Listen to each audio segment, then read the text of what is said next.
Live from WRAL News Headquarters in Raleigh, your number one source for local news. WRAL News, coverage you can count on. New this morning, we have a level 2 risk for severe storms in our southern counties. It's still a level 1 risk for tomorrow, but we could see storms today and again on Sunday. I'll walk you through the whole weekend coming up. Teachers and staff across more than 20 schools in Durham held walk-ins this morning. Coming up, what we heard from employees in the last 45 minutes. A powerful storm slammed parts of Texas yesterday, killing multiple people. The damage the storm left behind as residents braced themselves for another round of storms. Boy, we have a lot of news to get to on your Friday morning. Thank you so much for joining us here at 8 o'clock. I'm Laura Levine. And I'm Chris Lovingood. And you know, Laura, that storm system you were just talking about, it's making its way here right now. That's what Elizabeth has been tracking because we have a weather alert day on deck for tomorrow, Elizabeth. We do. New this morning, we have that level 2 risk, and this is where we'd have the potential for some isolated tornadoes. Overall, damaging wind is going to be our biggest threat for tomorrow. It is a WRAL weather alert day. This system has caused a lot of damage along the Gulf Coast, especially in Texas. Currently, we don't have any active warnings, but we have had some of those developing along that warm front. Now, that warm front is going to move northward and arrive here tomorrow. And if we are on the south side of that front, that's where we'll have the better chance of some of the stronger storms. This is a look at Futurecast. This morning, we're nice and bright. By mid-afternoon, we start to see some scattered storms, and they truly will be scattered. We're not looking at a lot of rain. We're going to see just a handful of cells that pop up. Some of those could produce some heavy rain. And then all the way up until early Saturday morning, maybe as early as, say, 6 a.m., we get a little bit of a break in the morning Saturday, and then we watch that front move northward and stall. On the north side of the front, we'll end up with just a small chance of severe storms. That chance is higher down in our southern counties. We're going to talk a little bit more about the placement of that front coming up. Rain chances forward today. We get into mid to late afternoon. We have that 40 to 50% chance of coverage across the area. North Hills looking high and dry this morning. Beautiful with blue skies, 71 degrees, so it's very comfortable out there as you're stepping out. Temperatures are in the low 80s for highs this afternoon with an increasing chance of storms. With the rain 3 days, we should see a lot of that totaling up in the rain gauges. I'll show you coming up, Ken. 8:02, Elizabeth, taking a live look at our traffic data. These are traffic sensors giving us immediate information about what's happening out there on the roadways. Right now, we've been monitoring a few crashes that's been happening in the last, let's say, half hour or so. This one just happened in the northbound lane of US 64. We're seeing the bumper-to-bumper traffic in the northbound lanes right here. We're also seeing some bumper-to-bumper traffic in the southbound lane as well. You might want to use 64 as an alternate route to avoid that backup there on US 64 there in the Apex area.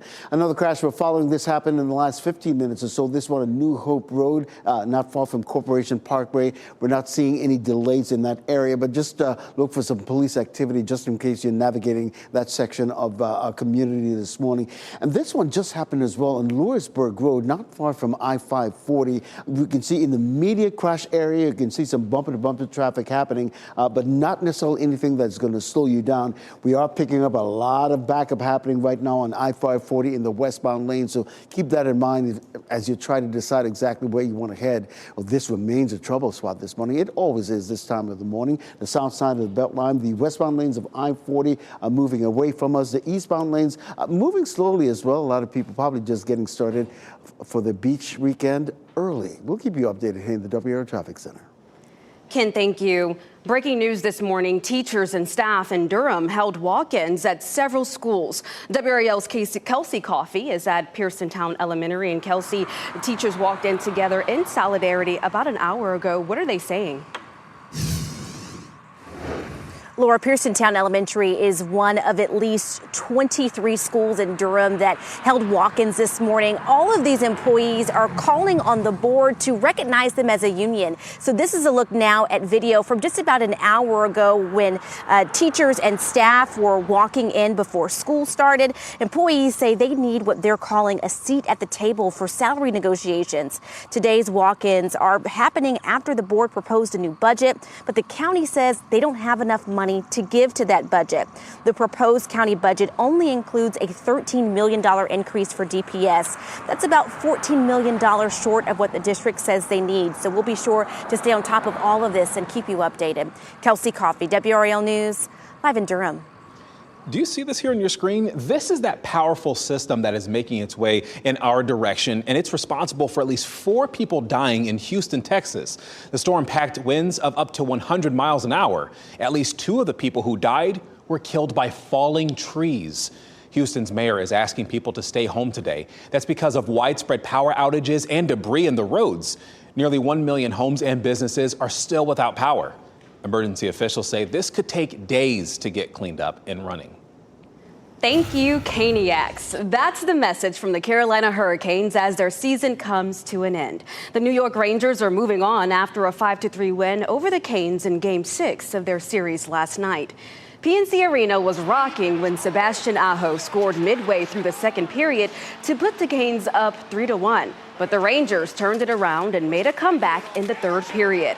They scored 4 times in that period, taking the lead for good with just over 4 minutes left in the game. Heartbreak for Canes fans who see their team fall short in the series. It looked like we were going to win 3-1. I don't know what happened. They played hard. We didn't get the result we wanted, but they played hard. I'm proud of the boys. Oh, man, what a tough end to the season. But the Caniacs have a lot to be proud of and are now looking forward to next year. Active shooter training could soon be required at UNC.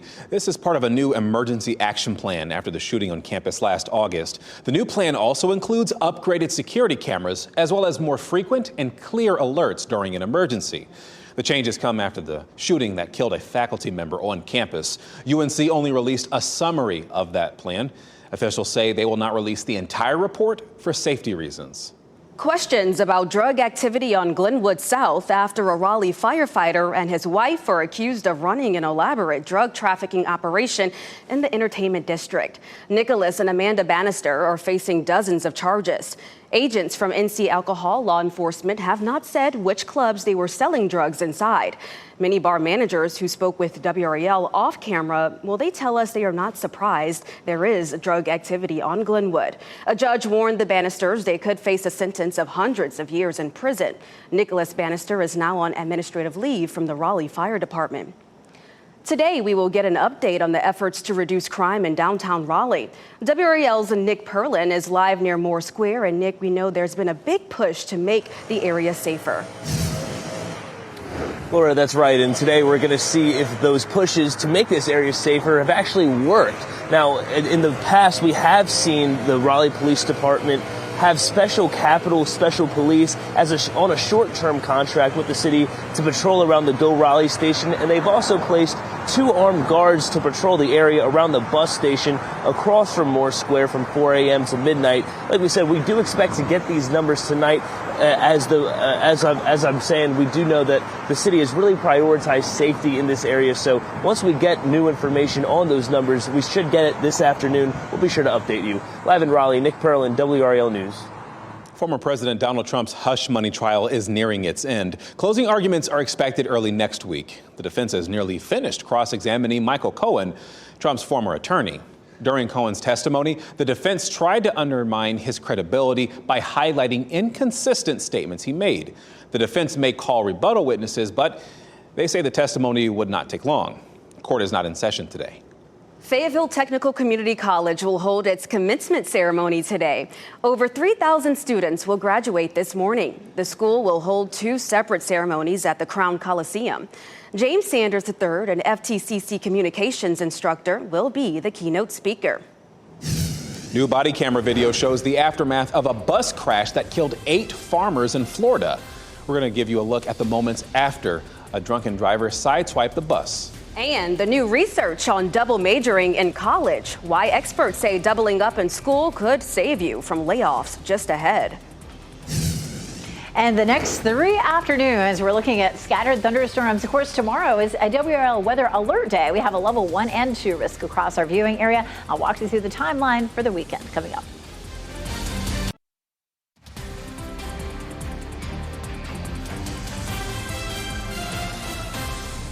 Welcome back as we take a live look over the DBAP this morning. What a gorgeous view as the sun is shining. You better take it in while you can because we are tracking the next system on the way. Meteorologist Elizabeth Gardner with a look at this wet pattern.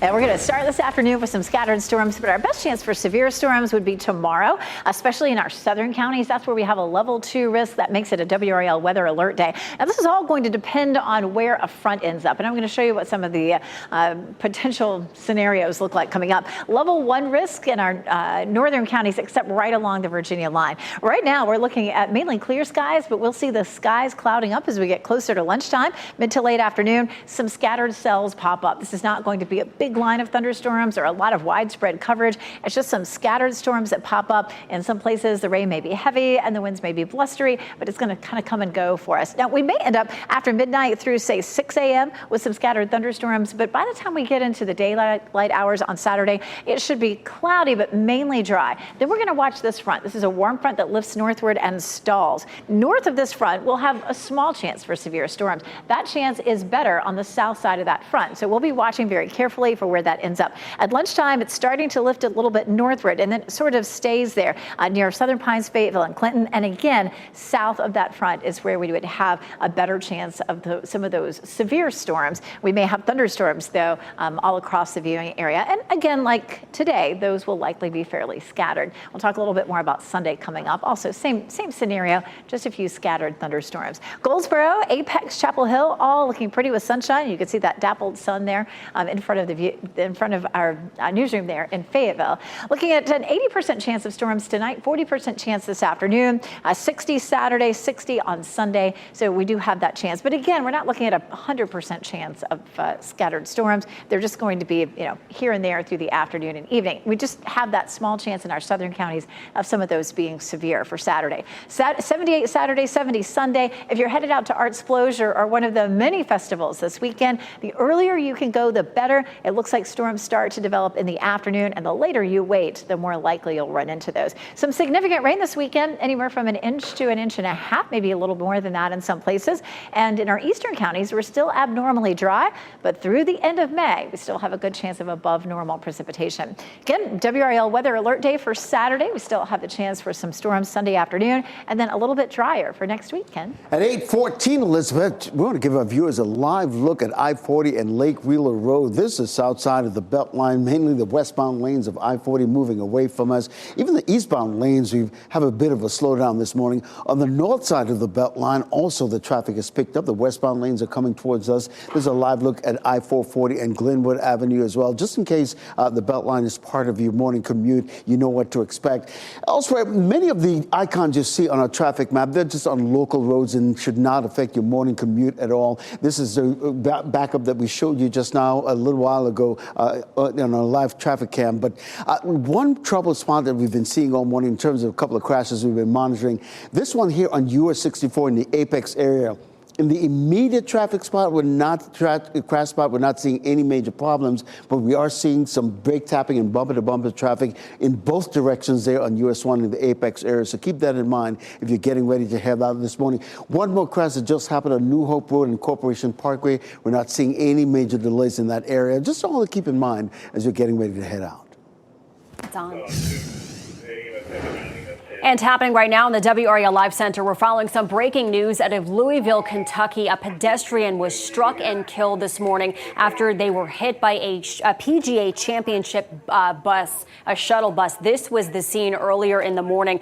This happened right near a golf club. We're also hearing this morning that pro golfer Shadi Scheffler was detained and handcuffed after a misunderstanding about traffic flow in the area due to that accident. He was trying to drive around the crash site on the median when a police officer told him to stop. He did not stop. That's when the officer pulled him over, yanked him from his car, and arrested him. The start of the second round of the tournament has been delayed. Thank you, Michelle. Another U.S. tourist has been arrested in Turks and Caicos. This time, a woman from Florida accused of illegally carrying ammunition onto the island. Sharita Greer on your screen there is the 5th U.S. tourist in recent months to be detained in the territories for possession of ammo. Local police say that Greer will stay in custody until her next court appearance in July. The U.S. Embassy in the Bahamas says those who violate the law face a minimum 12 years in prison. United Airlines says it has been given the green light to start adding new aircraft and routes despite pushback from the FAA. The carrier announced that the FAA finished its review of United's safety procedures following multiple incidents last year. The review, which began in March, kept United from adding new international flights leading up to the summer travel season. But the FAA says it has not yet approved the new aircraft and routes. The airline says it is still making improvements to its safety process as the FAA continues to monitor its operations. New body camera video shows the aftermath of a bus crash from earlier this week in Florida. The crash killed 8 farmers and injured dozens of others. Look at your screen. You can see the bus on its side when responders get to the scene, with some people still trapped inside. Responders tried to get people out of the bus while paramedics treated others. All this was going on while responders tried to control traffic as vehicles were traveling by. Investigators say a man driving a truck sideswiped the bus, and the driver was arrested on DUI manslaughter charges. Meta is facing new criticism for being too addictive to children. The European Union, or EU, is launching an investigation into Facebook and Instagram on how harmful the social media sites can be for young users. The agency will look into Meta's ability to comply with its new Digital Services Act. It requires social media companies to block any inappropriate content and keeping children's data and privacy safe. Meta provided a statement to the EU last September that described its current measures in place that protect young users. A 14-year-old boy died of a heart attack after participating in the so-called one-chip challenge. The cause of death comes from the Massachusetts Chief Medical Examiner's office. Harris Wallaba had a congenital heart defect. He was attempting Packy's ultimate spicy, quote, one-chip challenge in September. The tortilla chip is seasoned with both the Carolina Reaper pepper and the Naga Viper pepper. The company voluntarily pulled it off of store shelves following the boy's death. And just a heads up for the tea drinkers out there, the organic tea brand Yogi is recalling more than 900,000 tea bags. According to the FDA, small amounts of pesticides were found on the bags, but so far there have been no reports of any related illnesses. Today marks 70 years since the Supreme Court ruled to outlaw racial segregation in public schools. President Biden met with family members of the plaintiffs from that historic 1954 Brown versus Board of Education case yesterday. He thanked them for taking a risk and pushing back on Jim Crow. Secretary of Education Miguel Cardona says more action is needed today to ensure schools that serve a majority of Black communities have adequate resources and funding. As many college graduates head into the workforce, a new study finds that double majors could pay off for the new grads. Jenny Painter breaks down this research. With college commencement season underway, many graduates are excited about starting the next chapter of their lives. It feels very good because it was hard. But while it's normal to have jitters about the future, it feels surreal. It's very bittersweet. In the wake of ongoing inflation and corporate layoffs, grads are entering a job market that can look a tad concerning. But according to a new study from The Ohio State University, those with double majors could help shield their future incomes from dropping if the economy tanks. We find the value of a double major is to protect the earner against downswings in earnings. Earning a double major reduces the impact of a negative earnings shock by about 56%. The research indicates those with double majors have a greater diversity of skills they can offer companies. This not only can help them find more stable jobs, but could prevent them from earning less money if factors cause wages to fluctuate. So you could think of a large shock maybe as a large layoff. So maybe a lot of people in a particular major get laid off for some reason due to the economy. Income protections also increased when students earn double majors in different fields. When the majors are pretty closely related, we find less of a reduction in that earnings shock. They experience about a 34% protective effect. That was Chanley Painter reporting. All right, the countdown is on. We are 70 days, 10 weeks from the opening ceremony of the Paris Olympics. Many athletes are still competing to make the U.S. Olympic team, and that includes in women's gymnastics. This weekend, the biggest names from the sport are competing in Connecticut, and for the first time, 3 women's Olympic all-around gold medalists will be going against each other. I'm so excited for this. And that includes the most decorated gymnast of all time, Simone Biles, as well as Sunny Lee and Gabby Douglas. This will be Douglas's second meet since the 2016 Rio Olympics and Biles' first meet after winning her 6th World All-Around title. New this morning, the next Women's World Cup will be played in Brazil. International Soccer's governing body made that decision hours ago. Brazil beat out a joint bid from Germany, Belgium, and the Netherlands. The U.S. and Mexico also had a joint bid to host, but they withdrew it last month. 8 horses are preparing for the 149th running of the Preakness Stakes in Baltimore. Kentucky Derby winner Mystic Dan is the favorite, looking for another win to put him a step closer to the Triple Crown. You can watch live coverage of the 2024 Preakness Stakes right over on WRAL. That is starting at 4:30 tomorrow afternoon with post time at 6:15. While most seniors in very late years are happy to be alive, one woman is making sprinting history. 90-year-old Emma Maria Mazinga is considered the Usain Bolt of Nonas. She recently won the world record for her age group for running the 200-meter sprint in 51.4 seconds. Emma, who began running when she was 53, now holds 42 world, European, and Italian records. She says she began running because it surrounds her with people, so she never feels alone. Good on her. UNC released a report on the changes they're making after a shooting on campus last year. We'll get you that in just a bit. As you get into your car, tune to WRAL News Plus on your radio. In Raleigh on 99.3 FM. In Durham, 96.5 FM. And everywhere on 101.5 HD3. Good morning. The time is 8:26. I'm Laura Levine with your top stories. Let's get right over to meteorologist Elizabeth Gardner with a look at this weather system coming our way. When you take a look at the big picture, it looks like a lot. This has been a potent storm that has caused a lot of damage across the Gulf Coast. And there's a lot of rain back to our west. But what we're looking at the next several afternoons is just some scattered showers and storms. We go up to about a 40% chance this evening and a 50% chance overnight. And then tomorrow we have a level 1 and 2 risk for severe storms. At level 2 risk closer to the South Carolina line. It is a WRAL weather alert day for tomorrow. Once again, it'll mainly be afternoon and evening storms. A little bit of cloud cover is starting to fill in Clinton. It is going to be a warm afternoon with highs in the low 80s. All right, Elizabeth, checking our road conditions this morning. Most of the crashes, if not all of them, that you see showing up on our traffic map this morning are just on local roads, so it's really not affecting your morning commute. We do continue to watch that crash down there on US 1. Interestingly enough, the backup that you're seeing on US 1 in really the northbound lanes really have nothing to do with this crash. It's probably just a morning congestion that's happening there on US 1. So an alternate route might be 64 just in case you want to avoid that backup. We're expecting a major economic announcement today to kick off one of this weekend's major festivals in the Triangle. North Carolina Agriculture Commissioner Steve Troxler will announce it ahead of the Got to Be NC Festival. It's one of this year's biggest events that celebrates the state's agriculture industry. And next on Fox 50, a look at the heartbreaking end of the season for Hurricanes fans. And up next on Today, the cast of hit Broadway show The Wiz is live in Studio A.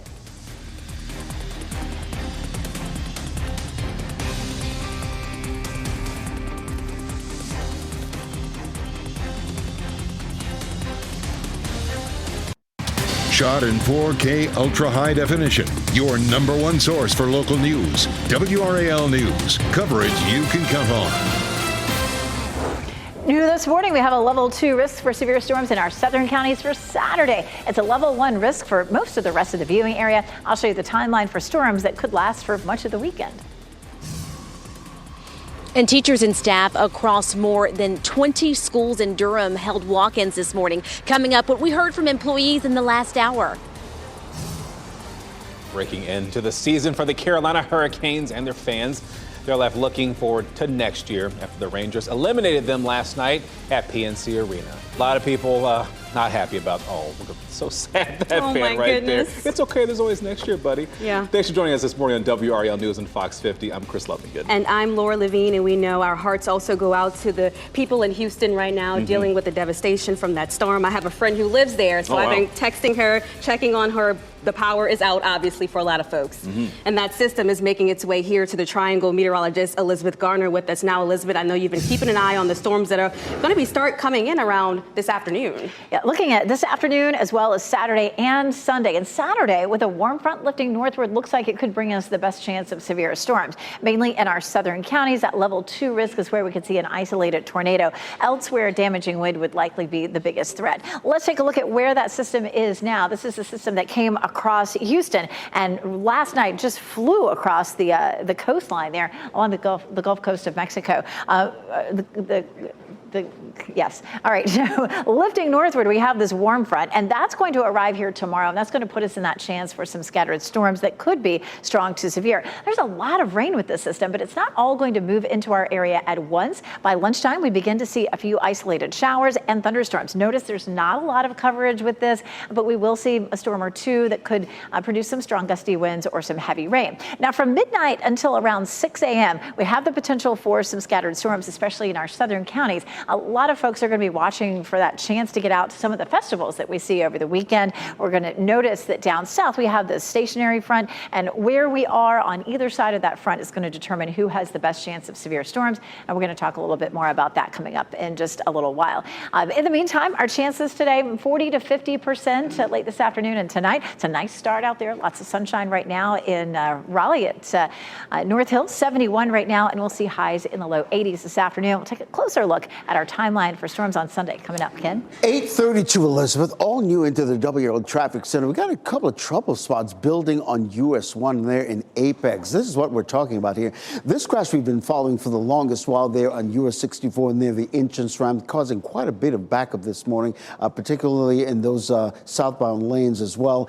This other crash, a serious crash, we're being told, near the entrance ramp on US 1 to the southbound lane. So keep that in mind if you're heading out this morning. An alternate route might be 64 and we've been telling you to take an alternate route of 64, and we can see traffic beginning to build on 64 as well this morning. So you will have some company if you're using 64 as an alternate route to get around the situation that's happening on US 1 this morning. This crash we're following on Lewisburg Road near the I-540 interchange, not causing any major problems in that area. Just watch for some police activity just to give law enforcement officers an opportunity to work that crash scene safely. And this crash right here on New Hope Road and Corporation Parkway, not causing any problems this morning.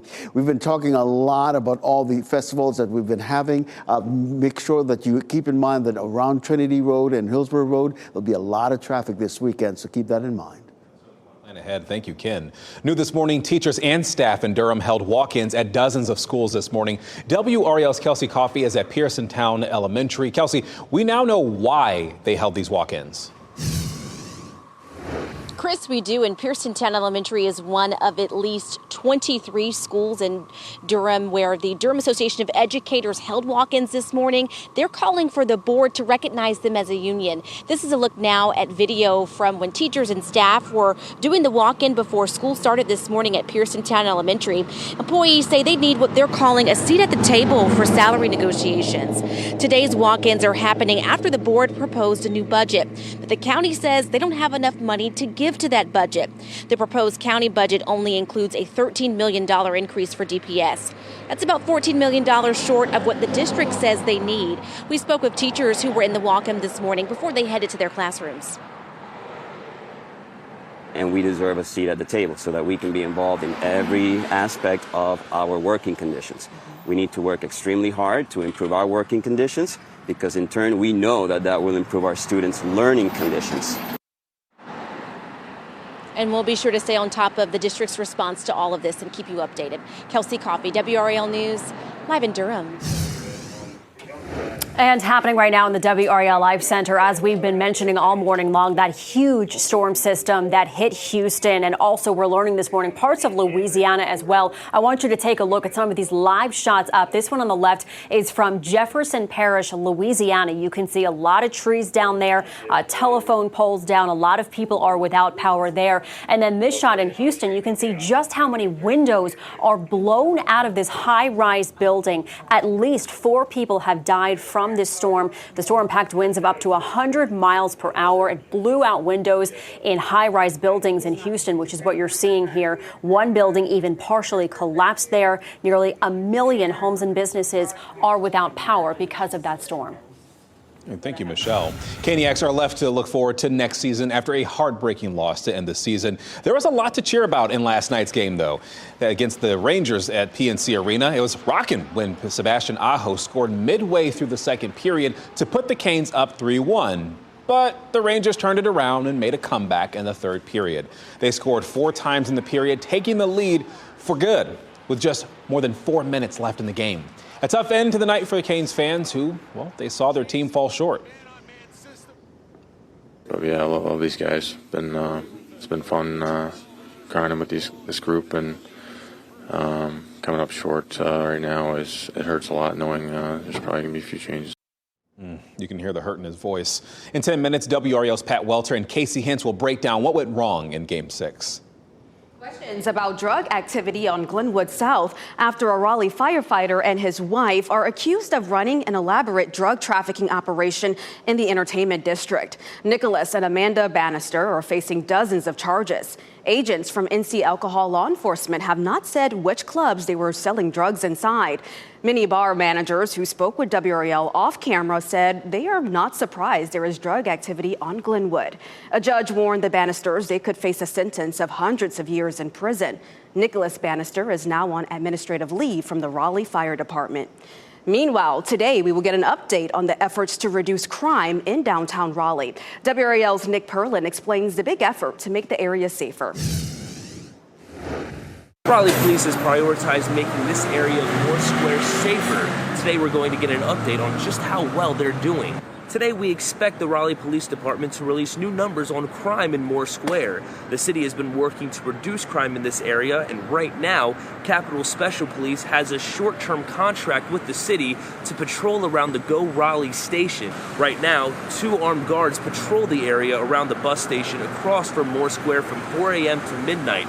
Again, we do expect to get these numbers today, and once we do have them, we'll be sure to share them with you. In Raleigh, Nick Perlin, WRAL News. Active shooter training could soon be required at UNC. It's part of a new emergency action plan after the shooting on campus last August. This new plan also includes upgraded security cameras as well as more frequent and clear alerts during an emergency. The changes come after the shooting that killed a faculty member on campus. Students there say that new security measures are needed. Through K through 12, I feel like we've gotten some experience with what to do in those situations, but it's obviously very different from being on a college campus. UNC only released a summary of the plan. Officials say they will not release the entire report for safety reasons. Work to put the plan fully in place is expected to take about 3 years' time. We are expecting a major economic announcement today to kick off one of this weekend's major festivals in the Triangle. North Carolina Agriculture Commissioner Steve Troxler will make the announcement at the start of the Got to Be NC Festival. It's one of the year's biggest events that celebrates the state's agriculture industry. The festival features displays, animal exhibits, and more than 75 food vendors. We'll be out there. Admission is free, and we'll keep you posted on today's announcement. Well, this comes as the summer travel season is about to take off. If you have any trips planned, the TSA is projecting a record-breaking number of travelers will be flying to their destination this summer. The Friday before Memorial Day will be one of the busiest. They predict nearly 3 million people will fly that day. More than 18 million will pass through the entire holiday weekend.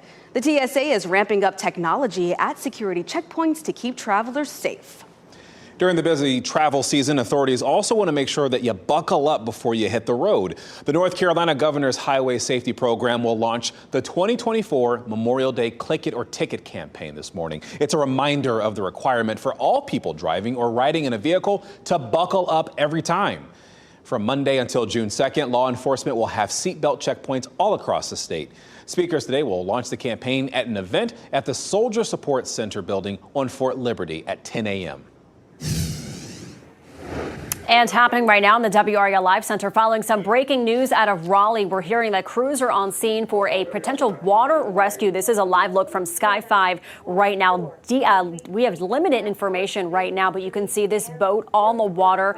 They are looking for somebody in the water. This is happening near Crabtree Boulevard and North King Charles Road in Raleigh. That is all the information we have right now. We are working with police to get more information. As soon as we have that, we'll bring it to you from the Live Center. Michelle, thank you. A North Carolina dad beat a grave diagnosis. After the break, hear from this man who is now cancer-free after being given less than 1 year to live. And the Academy of Country Music Awards were last night. We've got a look at the big winners in categories such as Entertainer of the Year.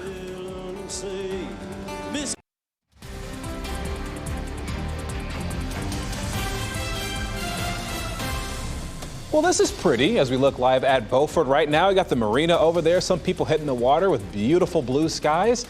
Oh, it's not going to look this way tomorrow, though, and Sunday. Things are going to change because we have a weather alert day starting tomorrow. Elizabeth has a look at that right now.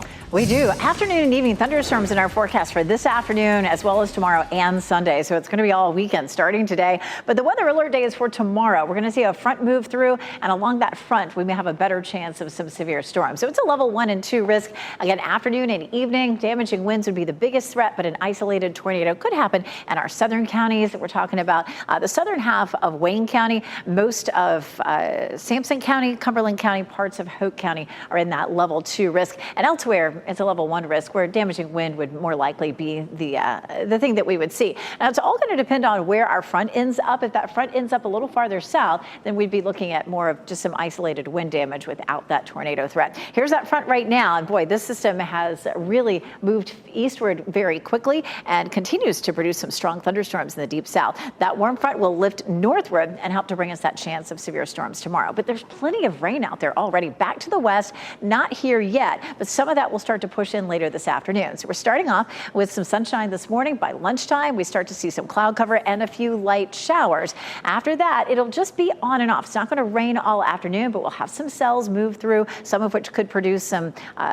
heavy rain and some blustery winds, but probably not severe criteria. There's 9 p.m. And then overnight, watch, we may have some scattered storms that develop in the early part of the morning. That should be out of here by around 8 or 9 o'clock. So if you're headed out to one of the events, many events across the area tomorrow, your best bet is to go in the morning and then kind of wrap things up by the middle of the afternoon. We'll see our front move northward and become stationary. Watching, the models have been a little bit all over the place on where the rain is going to develop, either along that front or we see a wave that comes along it. Notice that at 5 o'clock, this is probably going to be the cluster of thunderstorms that has the best chance of bringing us any severe storms. But the farther south you are, the juicier the atmosphere will be, the less stable it will be, and we'll have a better chance for storms there. So the farther north that front makes it, the more of our viewing area will be in that potential for severe storms.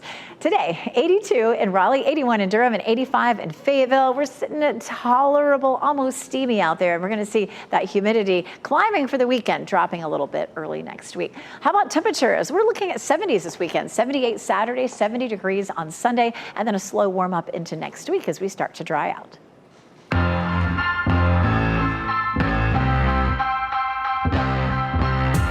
Oh, this weekend is filled with family fun, including 3 local festivals. My friend and yours, Kathy Hanrahan, is here with the details and Out and About's best bets. So let's start off with the Got to Be NC Festival. It's starting today. It is. So if you love the State Fair, this is like a mini version of that. It's happening. It starts today. It runs through Sunday at the NC State Fairgrounds. There's going to be rides, foods, animals, farm equipment, and tons of vendors.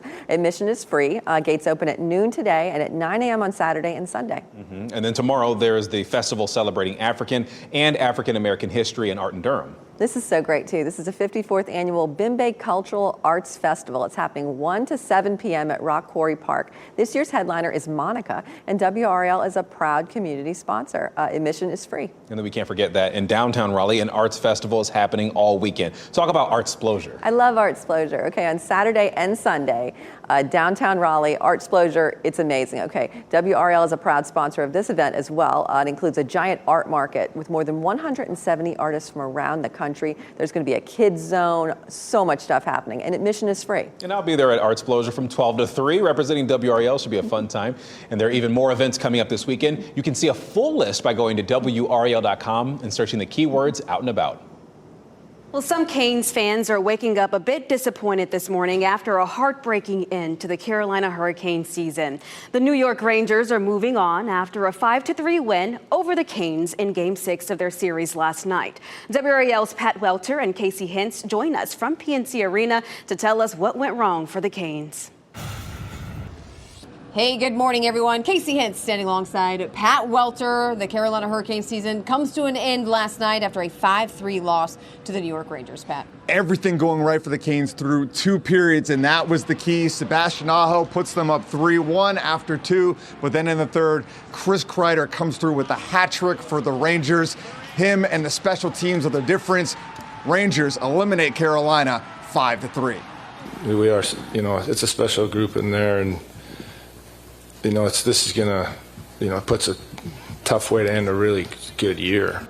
Best players have to be at their best. Rod Brind'Amour said it all series. I asked Sebastian Aho how he graded himself. He said clearly not good enough. Now, the most disappointing part about this loss is that there's going to be some changes to this lineup next year with a handful of unrestricted free agents. But we know that as long as Rod Brind'Amour is here, the culture won't be going anywhere. For Pat Welter, I'm Casey Hintz, WRAL Sports, Raleigh. Former President Donald Trump may soon announce a running mate. In an interview, Trump says there was a, quote, pretty good chance the VP pick will be unveiled during July's Republican National Convention in Milwaukee. Trump, who will take part in a debate with President Biden in June, said he wouldn't have an issue if presidential hopeful Robert F. Kennedy Jr. qualified for debates. 2 Florida Power and Light employees and a firefighter were hurt during an explosion and a fire. This happened at a clean energy center in Indiantown. That's northwest of West Palm Beach. Smoke was coming from a turbine inside the facility. And as it cleared, 2 employees began trying to repair the turbine, and that's when it exploded. One worker was airlifted to the Miami Burn Center, and the second worker and the firefighter who pulled them into safety have minor injuries. May is Brain Tumor Awareness Month, and one North Carolina dad who's beaten the odds twice is encouraging others to know the warning signs. Brian Anderson of Winston-Salem was first diagnosed with glioblastoma in 2009. The average length of survival is less than a year. Anderson suffered vision loss and problems with his short-term memory, but he beat the diagnosis only for the cancer to return in 2020. He says he has a great support system who has helped him throughout this journey. I just have a drive to share my situation with others and help them in any way I can to support them. Because as I say, without the support I have, without my support circle, this would be a whole different fight, and I don't know that I would be here. Anderson says he first got his diagnosis after going to a doctor because of headaches. He says you need to know your body and get to a doctor immediately if anything seems off. Right now, he is cancer-free again. So happy for him. A first look at Blake Lively's upcoming romantic drama. The sequels to hit horror films are on the way and more. Ashley Dvorkin has the latest in today's Hollywood Nation. I know this life's been hard on you boys since the world ended. Barry battles evil, Megan gets delayed, and Freddie gets a date in the Hollywood Nation. There are ghost children possessing giant robots. Freddy Fazbear's Pizza will reopen for more scares just in time for the holidays. Universal Pictures announced the sequel to the horror hit Five Nights at Freddy's will be released in theaters December 5th, 2025. The studio also revealed horror fans will have to wait a little longer for Blumhouse's Megan 2.0. The sequel was originally expected in theaters May 16th, 2025, but will now be released June 27th of that year. We break the pattern. or the pattern breaks us. Blake Lively tackles romance and trauma in today's First Looks. Sony Pictures released the official trailer for It Ends With Us, a film adaptation of Colleen Hoover's best-selling novel, which went viral on TikTok. Lively leads the romantic drama as a woman who, after overcoming a traumatic childhood, moves to Boston to start a new life and finds herself in an abusive marriage. It opens in theaters August 9th. That rope is your lifeline. Halle Berry fights to survive in the trailer for Never Let Go. The psychological horror thriller follows a mother and her twin boys battling an evil spirit that has been haunting them for years. The film arrives in theaters September 27th. Say it. That was Ashley Dvorkin reporting. There were some performances to remember at last night's Academy of Music Awards. The night's big winner was Lainey Wilson. She won Entertainer of the Year and Female Artist of the Year. Another memorable moment was Jason Aldean's tribute to Toby Keith.